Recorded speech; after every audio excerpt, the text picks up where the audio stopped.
10:06. Good morning. I'm Dave Kaufman, in for Elias on the Elias Macco Show. Save the planet seems to be something that many Canadians have their minds on right now as we see a shift, a greenward shift. Yet, is it partisan to say that climate change is real? According to Elections Canada and their newest warning, yes, it is. As Elizabeth May said yesterday, this is equivalent to a candidate saying that smoking is good for you. And then Elections Canada saying, well, this is now a partisan issue. We can't really say whether it's good for you or not. It's 1950 again. Our next guest is someone who will be affected by this greatly. I saw him on the news saying yesterday that they will not break the law and therefore they will stay silent in the lead up to the next election.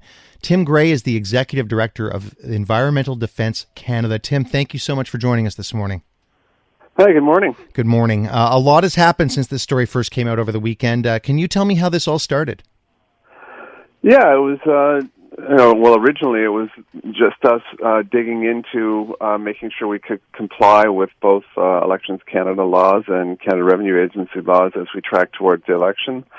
There were some changes to the Elections Act, and Elections Canada was reaching out, and we were reaching out, just trying to clarify things. So we were digging into that and found out about this approach, and then most recently I was just doing some background on the election with Mia Rabson from CP, and I was talking to her about this and saying, does this sounds a bit off to me? What do you think? And she was like, yeah, it sounds terrible. And then she of course wrote that big article in the Globe and Mail, so it sort of blew up from there. So what was your reaction when was it a letter or an email, I'm guessing?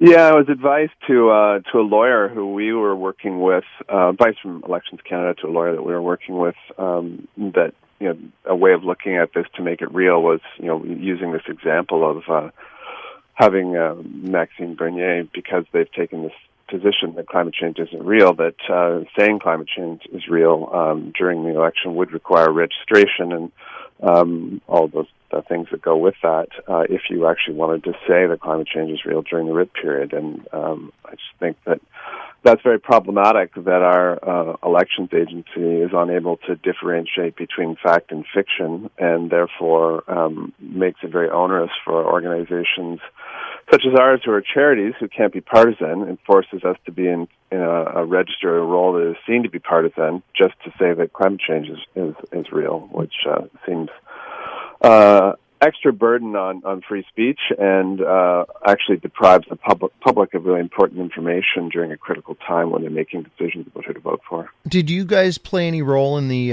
last campaign? No, I mean, we'd never play a role other than just continuing to say what we always do as a charity. I mean, environmental defense, our largest program is climate change. We also work on toxic chemicals and plastic, etc. So we're always talking to the media, talking to our supporters, putting information online, regardless of whether the election is on or not. But what this effectively means is that we have to search out the view of every single political party, and if there's anyone that says, for example, that plastic pollution is good, then we wouldn't be able to be disseminating information online, for example, or placing ads in newspapers or anything during the election that said that plastic pollution is bad, because there's somebody out there that says that it's great. So it basically silences or greatly constrains charities such as ours during the election period. So this means, I think what I read was that any time you spend over $500, this comes into play, right? That's exactly right. And as you can imagine, it doesn't take very long to spend $500 when you're doing work on social media like Facebook or Instagram, or if you're putting something in the newspaper or advertising anyway or updating your website. It all that's not very much money, obviously. Any idea of what kind of censorship you could be facing from Elections Canada? Yeah, I mean, I don't know what their penalties are, but you can be charged under the Elections Act if you don't comply with their rules. And of course, we would always endeavor to make sure that we comply. So, our decision is that we will, in fact, stop doing anything where we're putting any paid material online or anywhere else once the writ is dropped, so that we comply with the legislation. We're in conversation with Tim Gray. He's the Executive Director of Environmental Defence Canada. And according to a new warning from Elections Canada, it is now partisan to say that climate change is man-made. And let me just clarify that. I did see Bernier on the news yesterday saying that he believes in climate change. He just doesn't believe it's man-made. If you had 5 minutes to try and talk to him and sell him on your views, what would you say to Mr. Bernier? Well, I think, I wouldn't probably try and sell him on my view. I would point him to the IPCC, the international grouping of scientists under the auspices of the United Nations who conclude that climate change is both real and caused by human activity. Perhaps point him at the recent Bank of Canada report that says that climate change is a huge threat to our economy and that we need to act on it. There's all kinds of, senior level financial, political, and scientific opinion that would, tell him that this is, in fact, is just a fact. So, I would try and point him in that direction and, hope that he pay attention to those institutions that, our country is heavily invested in. And as a country that is a science-based society, we need to take into consideration and pay attention to those institutions that give us information to help guide our future. Tim, were you surprised that Bernier attacked Elections Canada over this?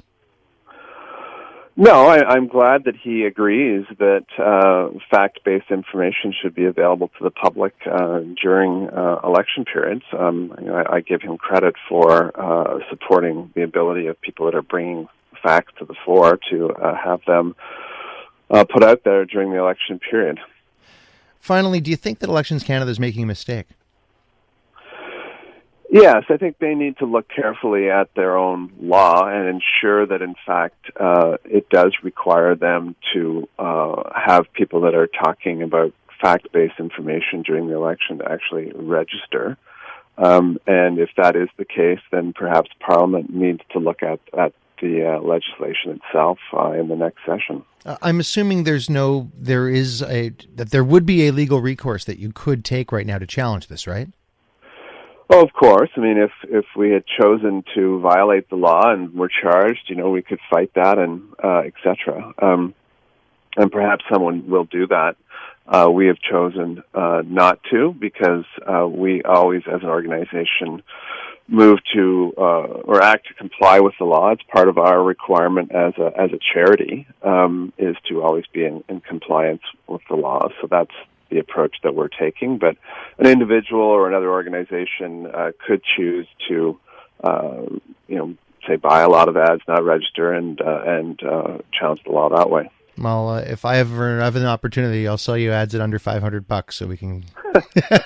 Thanks. Maybe I'll take you up on that. Cool, Tim. Thank you so much, Tim Gray, the Executive Director of Environmental Defence Canada.